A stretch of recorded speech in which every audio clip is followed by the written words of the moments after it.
Amen. Glory to God. Let's look at that book of Joel, chapter 2. We've been talking a little bit out of this on the Wednesday night. And the scripture says here that when loss comes our way because of sin, God sent Jesus to bring restoration and plenty back into our life. And so, as we read this, fear not, O land. Be glad and rejoice, for the Lord will do great things. Be not afraid, ye beasts of the field, for the pastures of the wilderness do spring. For the tree beareth her fruit, the fig tree and the vine do yield their strength. Be glad then, ye children of Zion, and rejoice in the Lord your God. For he has given you the former rain moderately, and he will cause to come down for you the former rain, and the latter rain in the first month.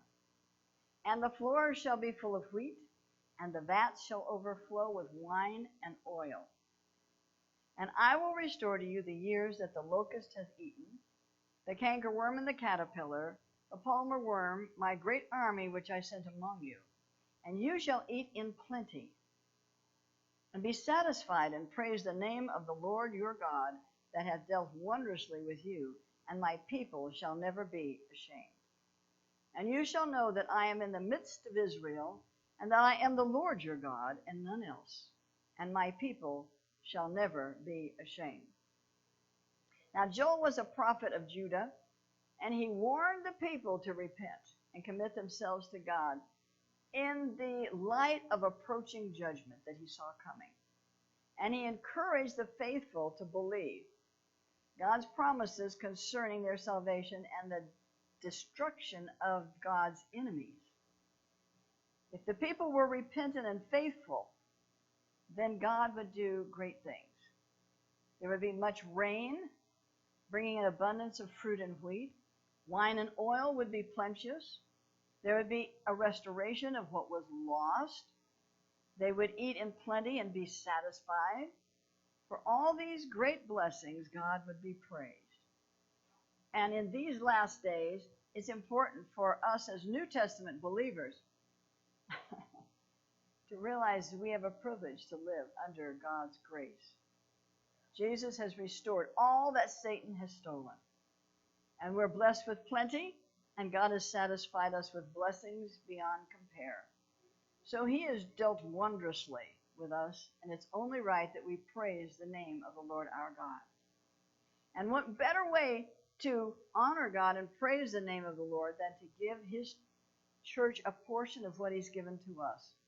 And with our tithe and offerings, we take part in telling the world that God's goodness and blessings extend to all.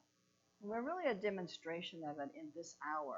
We've coming through a time in our nation and in the world that has been difficult, confusing to say the least.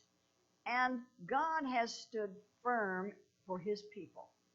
He has stood firm in behalf of his people. And I know that there may be some here that are still looking for employment. Would you raise your hand if you're still looking for employment? All right. So right now we're going to agree together for you.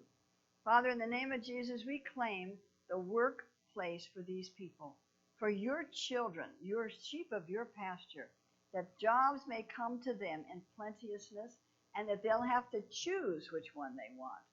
And Lord, I thank you that you're going to bless them with work, that they might sustain themselves, and you're going to be helping them to become independent and be able to be satisfied with a day's labor.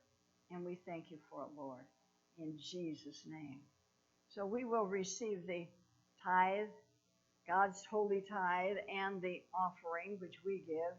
He gives us the tithe, we return it to him by way of faithfulness, and then he allows us to give offerings. And I don't know if any of you do this, but I was working on my taxes, and I thought, I should have given more. Well, I'm going to do that next year. Praise the Lord. Anybody think that? I should have given more. I'm serious. I should have given more. Hallelujah. Because I'm not losing anything, so I might as well have given more. And so I'm going to do that again this year. Again, to do it. I encourage you to do it. Give more. Hallelujah. Hallelujah. Thank you, Jesus. Lord, we just bless you. We bless you. We thank you, Lord, for our place of worship, for the property that we have been given to be good stewards of, Lord. And we thank you for those that are faithful to give and faithful to stand with us during this time. And I have to thank you all for doing just that on those that are on streaming and those that are with Facebooking us live. There has been an abundant provision that has come in, and we are not just dealing with the people in this house, but we have lots of people that are still connected because of the streaming. Pastor George set that up for us, and the ability to reach out and to feed the sheep of his pasture. And so we're thankful to everyone, their faithfulness, and for their attendance, and for their tuning in online. So amen. Praise God. Father, we just ask your blessing upon this. We thank you for the faithfulness of your people. But most of all, God, we thank you that you gave us something that we could give. And that for us, Lord, whether it be 2 mites or whether it be extravagant gifts, Lord, it is all between us and you. And we thank you that you've given to us as stewards a chance to be faithful and true to you. And we bless this today in Jesus' mighty name. Amen and amen.